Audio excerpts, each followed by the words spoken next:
Okay. So the underlying energy, not what I'm feeling. I'm not feeling that. I don't like that. So the Nine of Swords is your underlying energy, family. That talks about stress, anxiety, not sleeping very well. Oh, the King of Wands underneath here. Y'all stressed about a King of Wands, male or female. Doesn't have to be anyone, any gender specific. But that does tell me that y'all are stressed out about a particular individual, or maybe someone's sad about a fire sign, Aries or Sagittarius. For some of you guys are really stressed out about perhaps yourselves, about who you are, about who you've become, the actions that you take, what you're doing as far as your life goes, living life to the fullest in your eyes. Because this is talking about looking at the patterns in your relationships, and I feel like there's something here that may have to do with your confidence level, or maybe having to do with, taking a step in the direction that's truly 100% you, or maybe this has to do with having more fun and enjoying your life a lot more. Because if this is your side here, which is typically how I read my client readings on my soulmate investigation option on my Instant Go page, then this tells me you're fucking bored, guys. You're bored out of your gosh darn minds.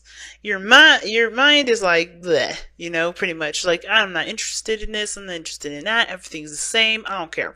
So when I see this card here, it's like, yeah, either y'all are just tired of living a very mundane life, which kind of can make sense, right? You tired of living this mundane life, but I also kind of get this vibe from you guys that you are also not interested in kind of, you're unsure about how things will be if you did break that mundane life. The other person's kind of doing the same sort of lingo here. Like they're very focused on doing the usual tasks, handling things. It's the way they're supposed to handle it.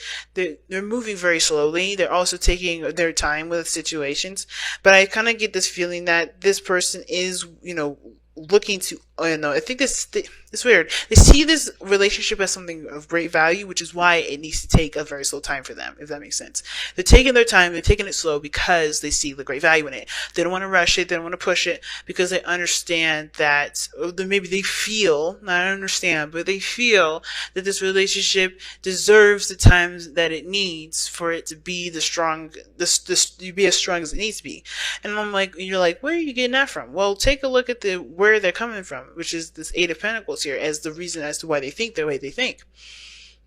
The reason why they think the way they think or act the way they act is because the Eight of Pentacles, they think that they're putting in great work. They think they're putting in hard, diligent work, and they think they're really putting in their elbow grease into this situation, right? I think they also understand that there is a need for work to be done here, because as a matter of fact, if they think they're doing it, then it's like, okay, where? Because they're waiting. Now, this three of Wands in the present moment, right, or how they're showing themselves in the physical world, in the physical plane here, because we got mental, physical, and spiritual here. How they're showing themselves physically, their actions, their behavior, their ego, they're waiting on something. They're expecting on expecting some return, expecting some sort of something to come back to them. Now, at the same time, it could be that they're preparing themselves for what's to come. So their mindset is already on, they're already like at work and just doing the things that they need to do. And they're just waiting for the opportunity to present itself for them to do, to either offer something because they see something that they just, they want. Or they're just like, they're waiting for whatever opportunity to open the door to, whatever opportunity comes in and take charge on that. But you guys on this side, if this is you, Aquarius, y'all tired. You're just bored. You want some excitement. You want something new, something fresh. None of this old stuff. None of the stuff that you've been with. And because you've experienced some stuff, or you've experienced a lot, or you feel like you've been around the block, right? You kind of feel like, with all these options, what really is fun?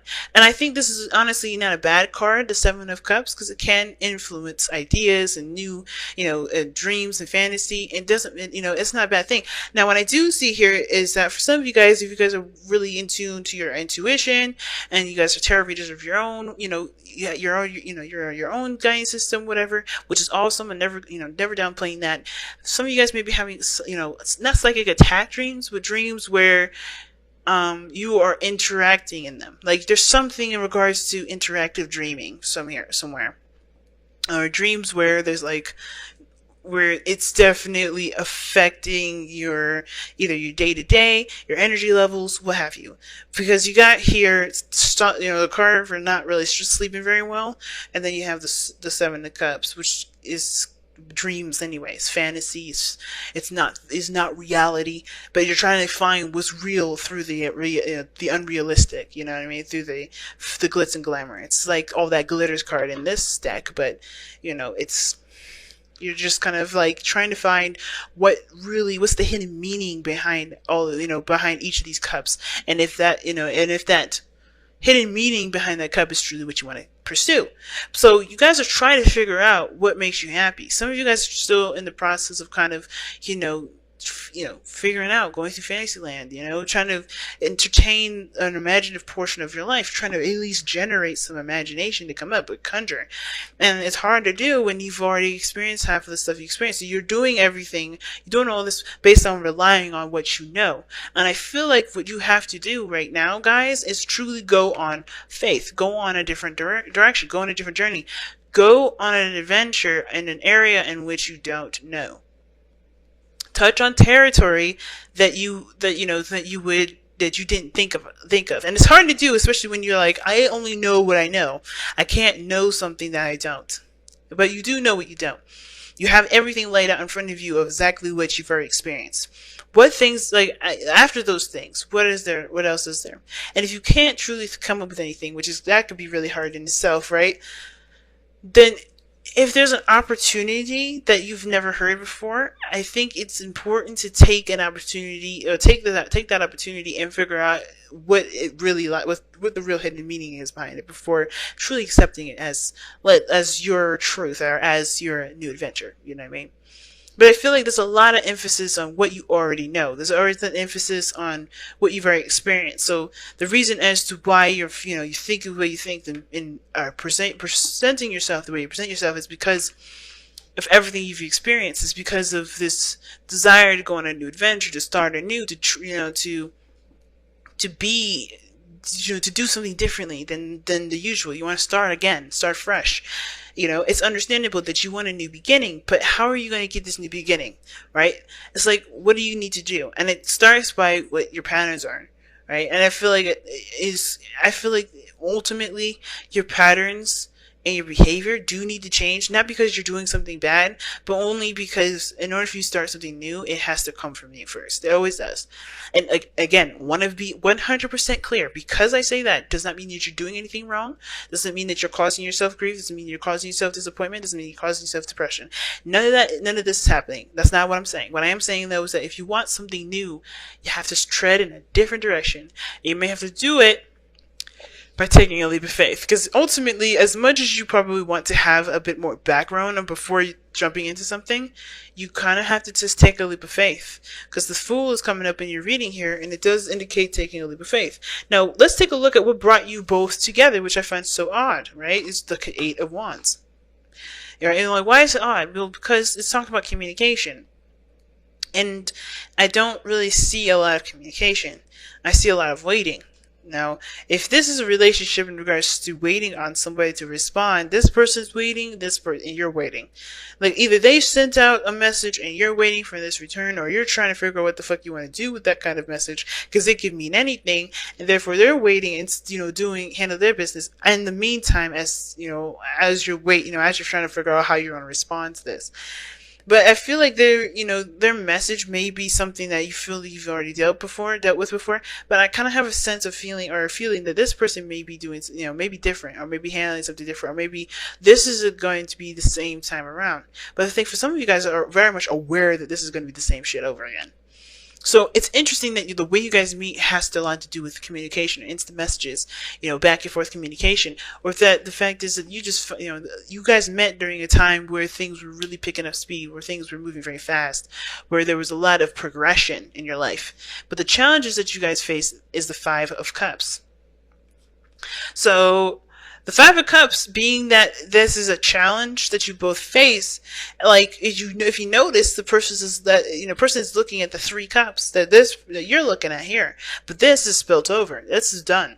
This in your mindset is still up. It's still something you experience, but this is done. This is gone. The challenge the challenge to me is weird because it doesn't feel like it's saying, yeah, the challenge is about moving on, moving forward from that. And I don't think it's the case because this is spilled and now it's gone already. And this one, you're still seeing this as like, something you've already experienced. And I feel like, yes, you've experienced loss already, but because you've experienced loss, do you want anything? Like, is there something that you want? Like, you don't know what you want because you don't want to experience loss, but you also do want to want. So you're still trying to figure out what it is that you want. It's in the air. But then you have the Two of Cups. So it's interesting, right? It's really interesting, this message, the challenge that you're facing, because it's not like a traditional Five of Cups message where, oh, you guys gotta just get over it. Get over the old times. Get over the sadness. Get over the pain. Honor your emotions 100%, of course, but what's lost is lost, but only you can do what you can do now with what you have. I kind of get that feeling that's not really the message. Because I feel like you guys are not dwelling over what's lost. You guys are more trying to figure out how you can do new things even after everything you've experienced, even if it was a loss, even everything that you've lost. Not that you don't want to experience that loss again, because I think a lot of you guys don't want to experience that loss again, but even if you did, it's a new adventure. And you're like, how do I do that? Like, you don't know exactly how to go about experiencing something different because you don't want to experience the same BS again, but you do want to have a new adventure. But the Two Cups behind you is almost like saying that there are solutions, but it starts by you shifting your energy, shifting your focus, shifting the energy back to you, shifting energy back to who you are, back to, it's weird. It's like not necessarily back to love, but it's almost like I don't know how else to describe this. It's like, it's on the tip of my tongue, but it's almost like shifting the the eyes, your attention from these three cups that are spilled over to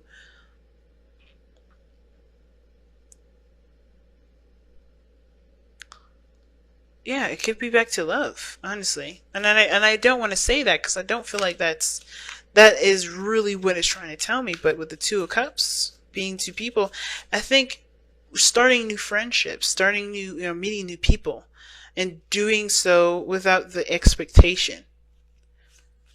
I think that's kind of what there it is.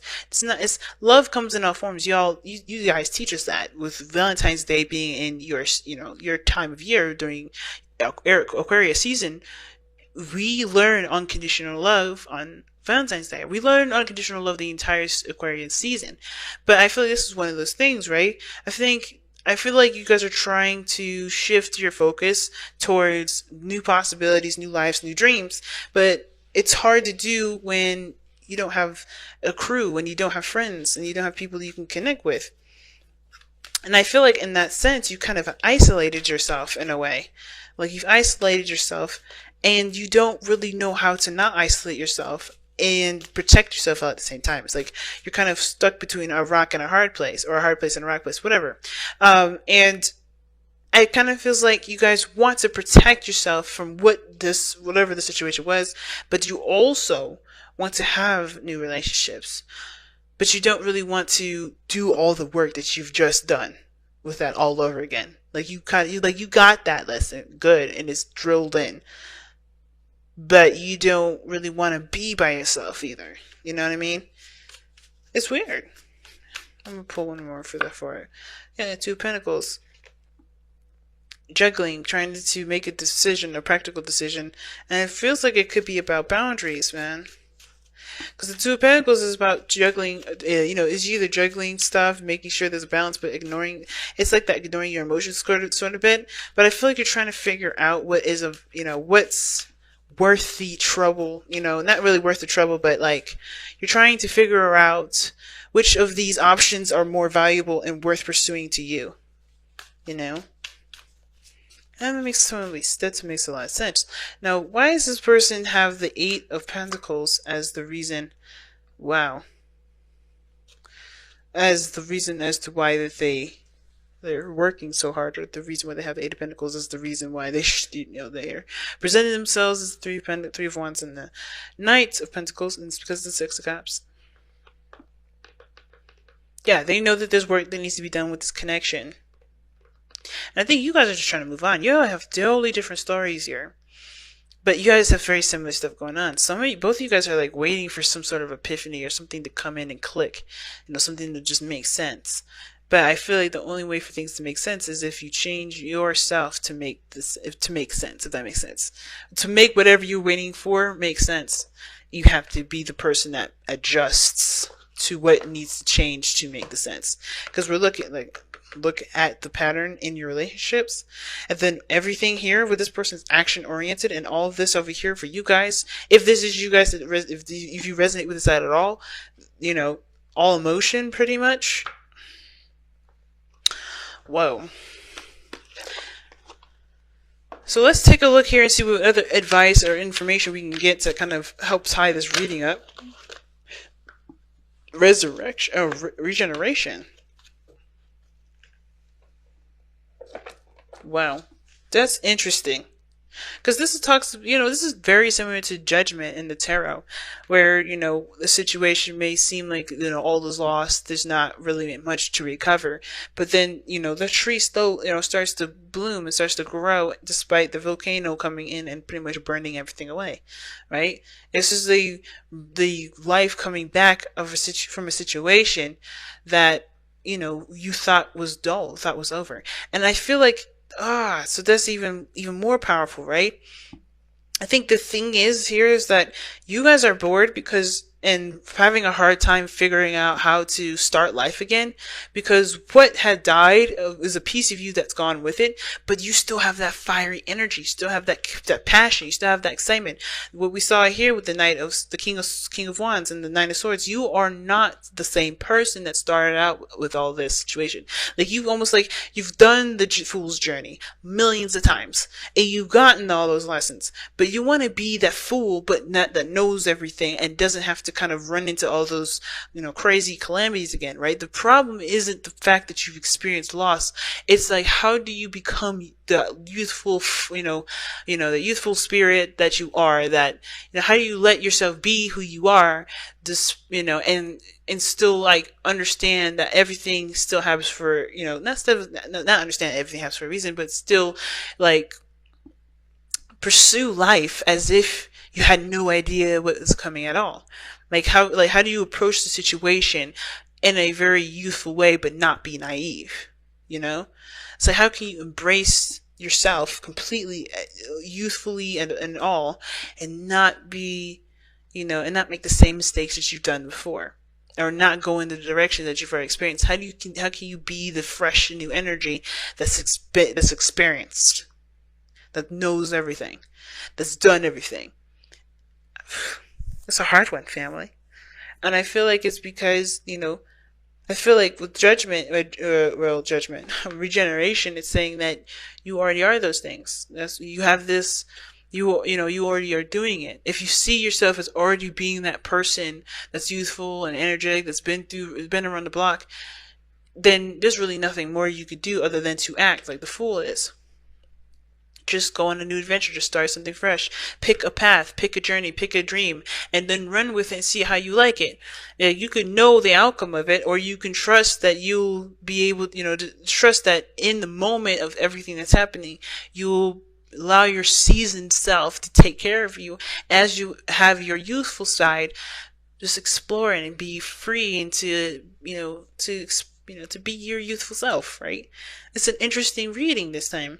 And it's weird because the soulmate energy is very, how it's added into this almost feels alien to it, It almost feels like it's not even a part of this. It's like this whole reading is about one person individually, and the other person has a whole different mindset.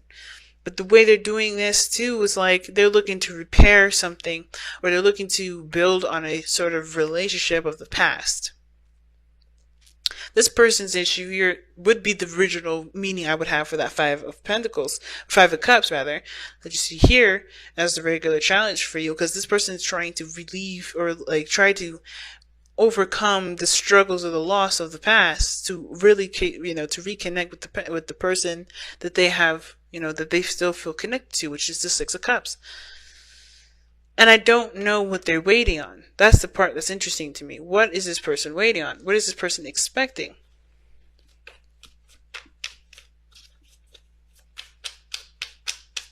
And what does that have to do with you?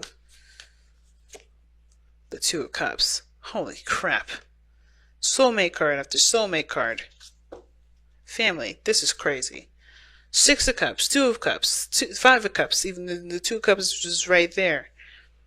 This person is dedicated to this relationship. They see themselves perhaps as younger, not very mature, but they also are very responsible in the sense of how they go, as far as their process goes. I think they have to allow themselves to be kindred spirits as well. Like nothing super serious, but because I feel like you are like the epitome of what this person is trying to be. Trying to be the young, youthful individual that has methods and strategies and a structure so firm, so strong that even a tornado could knock you down, right? You're so, like I said, seasoned, aware, experienced enough. You know what you need to know. But you also can be that relaxed, youthful self. And I feel like this person here is so uptight, which is why the stress is coming up here too, is because there's a piece of them that brought out that youthfulness, that childhood energy, that part of them that can be that carefree like you are. And like I said, if this is you, right, it could be the other person here. But this person here is like really working on the relationship. But what they're waiting on and how this has to do with you, they're waiting on the Two of Cups because and how it has to do with you is because you're their Two of Cups. You're their soulmate. You are their soulmate, man. So they're waiting. Or they expect something to return. Either they expect you to return, or they expect some sort of opportunity to present themselves for there to be an opportunity for there to be some sort of reconnection.